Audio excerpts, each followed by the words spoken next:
नमस्कार, स्वागत है आपका। आप देख रहे हैं न्यूज़ नेशन डिजिटल और मैं हूं आपके साथ संजय यादव। आज दरअसल जिस मुद्दे को लेकर हम बात करने वाले हैं वो बेहद अहम है और अहम इसलिए हो जाता है कि आप जब सदन की कार्रवाई शुरू होने वाली है उसके बाद आपको पता चल गया है कि तारीख वो है जब प्रधानमंत्री नरेंद्र मोदी स्पीकर के नाम का प्रस्ताव रखेंगे।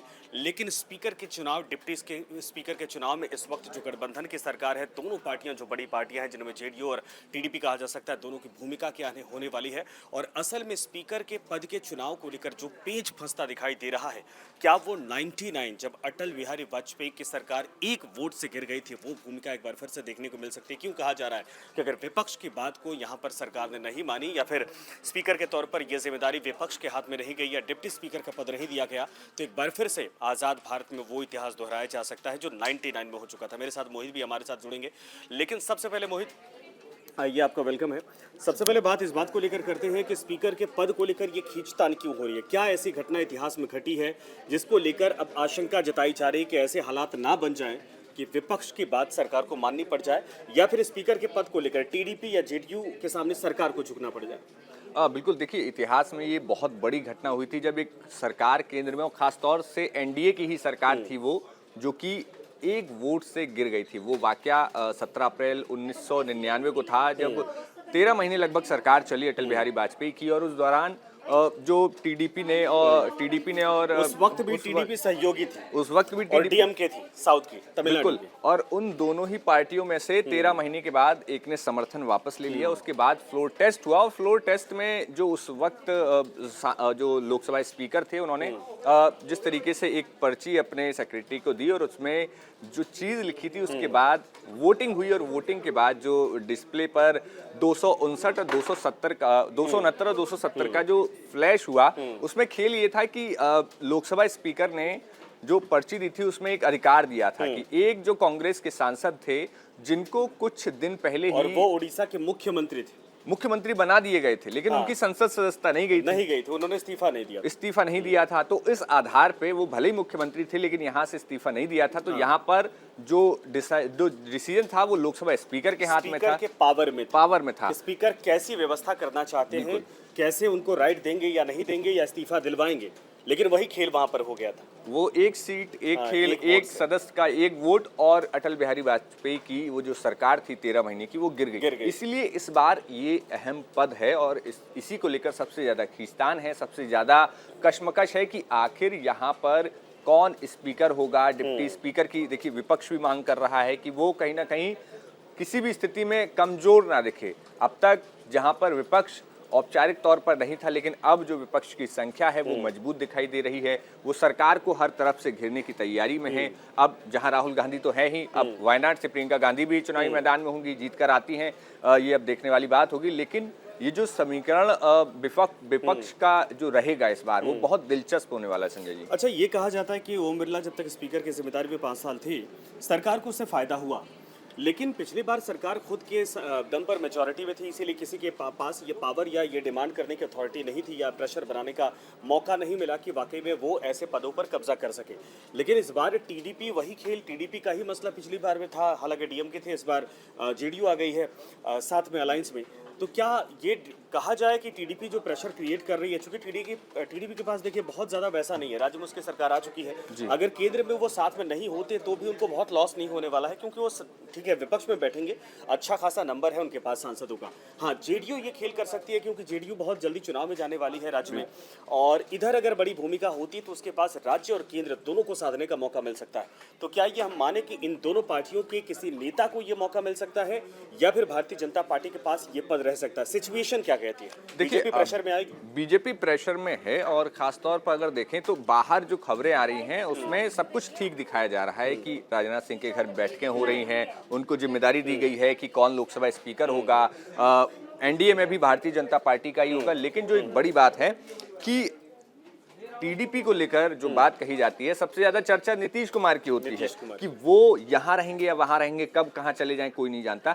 लेकिन उतना ही ज्यादा संशय टीडीपी को लेकर भी है। कई बार आपने देखा होगा तस्वीरों में प्रधानमंत्री मोदी उनको मनाने के लिए हाथ पकड़ते हैं, उनको मतलब एक आत्मीयता दिखाते हैं। जब प्रधानमंत्री पहुंचे थे वहां पे तो नीतीश कुमार क्या उनको समझ में आया? आई थिंक मुझे लग रहा है वोटिंग वाली जो स्याही होती है उसको देखने के लिए क्या नरेंद्र मोदी का अचानक से उन्होंने हाथ पकड़ लिया। वो बैठे हुए थे साथ में और उंगली देखी, उसके बाद क्या बातें हुई वो तो किसी को पता नहीं चला, लेकिन उसके बाद सारी चीज़ें नॉर्मल हो गई। लेकिन वो जो एक तरह से व्यवहार था वो ये कहा जाए कि या तो बहुत अच्छी बॉन्डिंग है, पूरा फेथ है दोनों नेताओं को एक दूसरे पर, या फिर जेडीयू ये दिखाना चाहती है, ये मैसेज देना चाहती है कि वो केंद्र सरकार के साथ किसी भी तरीके से इस वक्त खड़ी है। बिल्कुल बिल्कुल यहाँ पर देखिए, एक होता है कि पहले जो लोग होते थे वो प्रधानमंत्री मोदी के बरक्स कोई खड़ा दिखाई नहीं देता था। अब जब एक इसको इस तरीके से भी देखिए कि नीतीश कुमार अगर प्रधानमंत्री मोदी का हाथ पकड़ रहे हैं, ये आत्मीयता भी है, बिल्कुल है, आत्मीयता है, लगाव है। जिस तरीके से प्रधानमंत्री मोदी का व्यवहार रहता है अपने सहयोगियों के लिए, जो कि आंध्रा में भी शपथ ग्रहण के दौरान पवन कल्याण के साथ दिखाई दिया, चंद्रबाबू नायडू के साथ दिखाई दिया। तो यहाँ पर अब नीतीश कुमार का अपने तरफ से कहना, चूंकि नीतीश कुमार देखिए, नीतीश कुमार कई मौकों पर शपथ, जब दोनों पूरे एनडीए का संसद के सेंट्रल हॉल में बैठक हुई तब भी उन्होंने पैर छुए पीएम मोदी के। तमाम मंचों पर नीतीश कुमार इस दौरान पीएम मोदी के पैर छूते हुए दिखाई दिए हैं। लेकिन अब जो है यहाँ पर स्थिति कई सारी अभी सुलझेगी। 24 तारीख से संसद का जो शपथ ग्रहण का जो पूरा प्लान है वो शुरू होगा और उसके बाद 27 चुनाव कब है? 26 या 27? 26 को स्पीकर प्रस्ताव रखा जाएगा और उसके लिए 25 तारीख को तमाम प्रक्रियाएं पूरी भी हो जाएंगी। लेकिन बड़ी खबर यही होगी कि आखिर जो डिप्टी स्पीकर जिसे कहते हैं वो कौन होगा, क्योंकि अभी तक जो हमने बात की कि ओम बिरला अध्यक्ष थे, तो वहां पर किसी के लिए स्पेस था नहीं, पूर्ण बहुमत बीजेपी के पास था, कोई इतनी ज्यादा दिक्कत या कोई परेशानी भविष्य में हो ऐसा कोई गुंजाइश थी नहीं। लेकिन अब जो है, अब समीकरण बहुत सारे बदले हुए हैं और इसमें एक एक कदम जो है भारतीय जनता पार्टी फूक फूक कर रखेगी। और यहाँ पर तमाम चीज़ें हैं। प्रॉम्प्ट जो स्पीकर होता है उसके पास ही विशेषाधिकार होते हैं कई सारे की, कब कौन, देखिए अभी जो पिछले लोकसभा जब सत्र चला है उसमें तमाम सांसदों को निलंबित किया गया।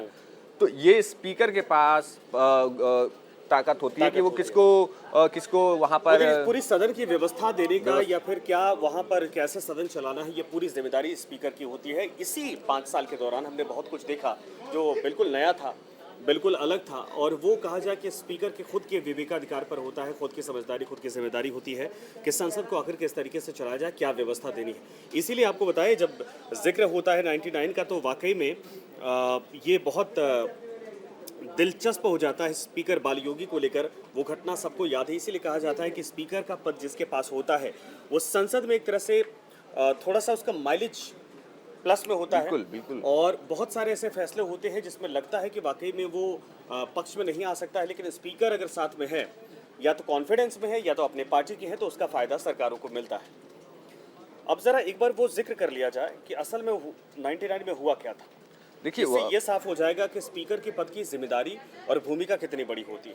देखिए ना, जो 17 अप्रैल 1999 की जो हम बात अभी लगातार हमने की है, उसमें जो स्पीकर थे, मैं नाम आपको बताता हूँ, बाल योगी जो स्पीकर थे उस दौरान टीडीपी के कोटे से थे वो। और वहाँ पर अब जब सरकार, टीडीपी ने ही समर्थन वापस लिया अटल बिहारी वाजपेयी की सरकार से, वो नहीं, उसमें क्या हुआ था मैं बताता हूँ। स्पीकर बाल योगी दरअसल जब 13 मार्च 1998 में अटल बिहारी वाजपेयी की सरकार बनी थी, उस दौरान टीडीपी और डीएम के दो बड़े सहयोगी दल थे, दोनों साउथ से थे, डीएम के तमिलनाडु से और टीडीपी आती आंध्रा से। तो उस दौरान क्या हुआ कि टीडीपी ने जबरदस्ती करके या एक तरह से मान मनोबल करके या फिर किसी तरीके से उन्होंने अपना स्पीकर चुनवाया। स्पीकर थे बाल योगी। अब कहानी क्या होती है कि कुछ दिनों की सरकार चलने के बाद जो है डीएमके, जो तमिलनाडु की पार्टी है, द्रविड़ मुनेत्र कड़गम, उस पार्टी ने अटल बिहारी वाजपेयी की सरकार से समर्थन वापस ले लिया। तब ये हुआ कि अब सरकार बहुमत में है या नहीं है, ये फ्लोर टेस्ट करवाया जाए, फिर खेल शुरू होता है। और इसी फ्लोर टेस्ट में जब वो पूरा सारी चीजें निकल कर सामने आई थी, उसी में जो विशेषाधिकार था स्पीकर का, स्पीकर के विशेषाधिकार में उन्होंने जो एक कांग्रेस के सांसद थे जो कि बाद में मुख्यमंत्री अपॉइंट हो गए थे, लेकिन उन्होंने संसद से इस्तीफा नहीं दिया था और उन्होंने वही विशेषाधिकार अपना प्रयोग किया कि वो जो है इस पूरे फ्लोर टेस्ट में वोट दे सकते हैं। यानी कि वो मुख्यमंत्री थे लेकिन उनको ये विशेषाधिकार लोकसभा स्पीकर ने दे दिया और वो एक ही वोट था। वो एक ही वोट की वजह से तमाम जो पूरा समीकरण था, सरकार की जो गणित थी 269 और 270 की जो डिस्प्ले पे नंबर आए और उसके बाद अटल बिहारी वाजपेयी की सरकार गिर गई, तो ये स्पीकर का सबसे बड़ा एग्जाम्पल भारतीय लोकतंत्र ये भी में हो दिखाई सकता देता था है। कि गोमांग जब मुख्यमंत्री पद का चुनाव मुख्यमंत्री बन गए थे और उसके बाद अगर स्पीकर के हाथ में ये भी था कि इस्तीफा भी दिलवा सकते थे कि भाई अगर आप मुख्यमंत्री बन गए हैं इस्तीफा दीजिए फिर चुनाव हो जाए। लेकिन यही तो होता है, स्पीकर की भूमिका कहाँ किस तरीके से इस्तेमाल होती है। स्पीकर ने इस्तीफा दिलवाने के बजाय बाकायदा उस वोट का इस्तेमाल किया, यानी गोमांग के वोट का इस्तेमाल किया और उसी एक वोट की वजह से अटल जी की सरकार 13 महीने के भीतर गिर गई जी। तो ये सारी पार्टियां जिनके पास इस वक्त सीटें ज्यादा हैं और सत्ता पक्ष में है, वो जानती है कि स्पीकर और डिप्टी स्पीकर का पद क्या होता है। मान लीजिए स्पीकर किसी दिन नहीं है, डिप्टी स्पीकर उस भूमिका में है, तो वो सारा विवेकाधिकार दरअसल डिप्टी स्पीकर के पास आ जाता है और वो पूरा राइट आता है, वो भी कुछ करवा सकते हैं। इसलिए विपक्ष भी अड़ा है कि स्पीकर अगर अपना बनाते हैं आप तो डिप्टी स्पीकर कम से कम हमें दीजिए, ताकि सदन के भीतर एक बैलेंस बन सके, यानी आपके मनमर्जी से बहुत कुछ ना हो सके और इनकी तरफ से भी बहुत सारी चीजें ऐसा ना हो कि प्रिविलेज से उनको हाथ धोना पड़े। तो अब विपक्ष इस बात को लेकर अड़ा हुआ है। हालांकि खबर यह भी है कि अगर स्पीकर भारतीय जनता पार्टी अपने खेमे से बनाती है तो हो सकता है ऐसे कंडीशन में कांग्रेस पार्टी की तरफ से या फिर जो इंडिया अलायंस है उनकी तरफ से भी उम्मीदवार खड़ा किया जाए, जब प्रस्ताव दिया जाएगा नाम का। और ये तभी संभव हो सकता है कि अगर कोई प्रत्याशी खड़ा नहीं होता है तब जब इंडी अलायंस को मौका दिया जाएगा कि डिप्टी स्पीकर उनका होना चाहिए और स्पीकर इनका होना चाहिए, यानी सदन में दोनों जो दल हैं, दोनों जो पक्ष विपक्ष हैं, दोनों का बैलेंस पूरी तरीके से बना रहे। और खासतौर पर अभी तक जो ओम बिरला की जो स्पीकर पद का अगर उनका कार्यकाल देखें, बहुत ही स्ट्रिक्ट तौर पर दिखाई दिए हैं, लेकिन हाँ बिल्कुल अच्छे स्पीकर, बहुत स्ट्रिक्ट रहते थे सांसदों के लिए। लेकिन इस बार जो समीकरण है, जो गणित है, उस हिसाब से हो सकता है कि एक ऐसे चेहरे को लाया जाए जिस पे पक्ष विपक्ष बहुत ज्यादा सामंजस्य बना के रखे। तो खैर इसमें नाम बहुत सारे हैं, लेकिन ये ज़रूर है कि कहीं ऐसा ना हो कि 99 का वाक़या दोहराया जाए। वैसे हालात बनेंगे कि नहीं बनेंगे, क्योंकि पिछली बार देखिए टीडीपी ही थी खेल करती थी। टीडीपी ने पिछली बार खेल किया था, इस बार भी टीडीपी आ गई है। और इत्तेफाक देखिए कि टीडीपी इलेक्शन से पहले अलग थी, जब गिरफ्तारी हुई थी उस वक्त वो एनडीए अलायंस का हिस्सा नहीं थी। लेकिन समीकरण इस तरीके से बनते हैं कि चंद्रबाबू नायडू साथ में आ जाते हैं, नीतीश कुमार भी नहीं थे हिस्सा, नीतीश कुमार भी साथ में आ जाते हैं, और जो कुछ यहाँ के साथी थे ये इधर से उधर जाते हैं, उधर के साथी इधर आ जाते हैं। और उसके बाद समीकरण ऐसा होता है कि चुनाव में भारतीय जनता पार्टी जो मैजिक नंबर होता है वहाँ तक खुद के दम पर नहीं पहुँचती है और इन दोनों पार्टियों का सहारा लेकर सरकार की तरफ बढ़ना पड़ता है। हालांकि मंत्रालय वगैरह सब डिस्ट्रीब्यूट कर दिए गए हैं, लेकिन अब जिम्मेदारी बनती है कि सदन के भीतर जो भी कार्रवाई शुरू होगी, यदि संसद की कार्रवाई शुरू होगी, उस दौरान स्पीकर की भूमिका इसीलिए महत्वपूर्ण हो जाती है। और अटल जी की सरकार भारतीय जनता पार्टी ने देखा है, अनुभव एक्सपीरियंस, ऐसे में कतई ये नहीं चाहेगी कि दोबारा वैसे हालात फिर से एनडीए सरकार को लेकर हो। तब अटल जी भी मजबूत नेता हुआ करते थे, अब नरेंद्र मोदी भी बहुत मजबूत नेता है, लेकिन नंबर गेम चलता है सदन के भीतर, और वो नंबर गेम में जो की मेकर होता है वो समझता है कि स्पीकर की भूमिका अगर उसके हाथ में आई तो आखिर वो क्या क्या कर सकता है सदन के भीतर। सही, बिल्कुल बिल्कुल सही है, बिल्कुल सही बात संजय जी, आपने तमाम बातें कही। और इसमें स्पीकर और खास तौर पर देखिए टीडीपी की हालत अभी वो नहीं है, राज्य में सरकार है, पूर्ण बहुमत की सरकार है, टीडीपी के पास अपने नंबर है आंध्रा में। अगर वो एनडीए से अलग, जब भी अगर अलग होना चाहें तो उनको राज्य सरकार पे कोई इफेक्ट नहीं पड़ेगा, वहाँ मुख्यमंत्री बिल्कुल बने रहेंगे। नायडू को बिल्कुल फर्क नहीं पड़ने वाला है, क्योंकि वहाँ सीएम बने हैं और फुल मेजोरिटी के साथ। दूसरा ये है कि अगर संसद में इनके पास सांसद जितने हैं, पक्ष में रहे चाहे विपक्ष में रहे, जो संसदीय कोटा से होता है वो तो काम करवा ही सकते हैं, एक नंबर तो यहाँ दिखा ही सकते हैं। और राज्य में चूंकि पूर्ण बहुमत के साथ सरकार है, वहां से राज्यसभा में भेजने के लिए बहुत मशक्कत अपने लोगों को नहीं करनी पड़ेगी, तो टीडीपी को किसी भी तरीके से हार्म नहीं। लेकिन टीडीपी ये जानती है कि राज्य के हित में कोई काम करवाना है तो स्पीकर का पद अपने पास रखना कितना महत्वपूर्ण हो जाता है। दूसरा, नीतीश कुमार वो प्लेयर हैं जब इधर भी होते हैं उधर भी होते हैं, और सबको इस बात का डर है एक तरह से कहा जाए कि लोकसभा चुनाव में नरेंद्र मोदी के साथ आ गए, विधानसभा चुनाव में ऐसा ना हो कि एक बार फिर से वो पाला बदल लें और आरजेडी के साथ चले जाएं। बिल्कुल, विधानसभा सेंटर में अपनी पावर को बना के रखने के लिए ऐसा भी हो सकता है कि वहां पे कुछ और गणित खेले, कुछ और गेम चले, या राज्य में जाते हैं तो इसके जरिए कुछ और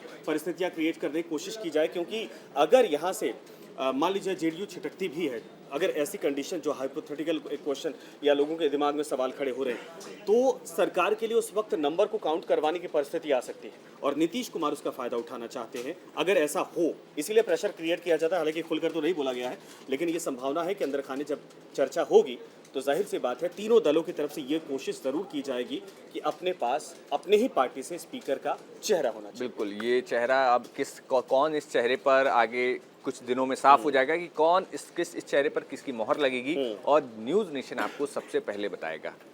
बिल्कुल, लेकिन 26 तारीख को आप बने रहिए न्यूज़ नेशन डिजिटल के साथ। हालांकि रोज़ देखिए जो खबरें आती हैं वो हम आप तक पहुंचाते हैं, लेकिन ये ज़रूर है कि अगर ये पूरा समीकरण समझना है, 99 के वाक्यों को भी समझना है और उसके बाद अभी जो हालात हैं इसके बाद स्पीकर की भूमिका कितनी बड़ी हो जाती है और कैसे खींचतान मची, ये सारी परिस्थितियाँ समझनी है तो आप बने रहिए न्यूज़ नेशन डिजिटल के साथ।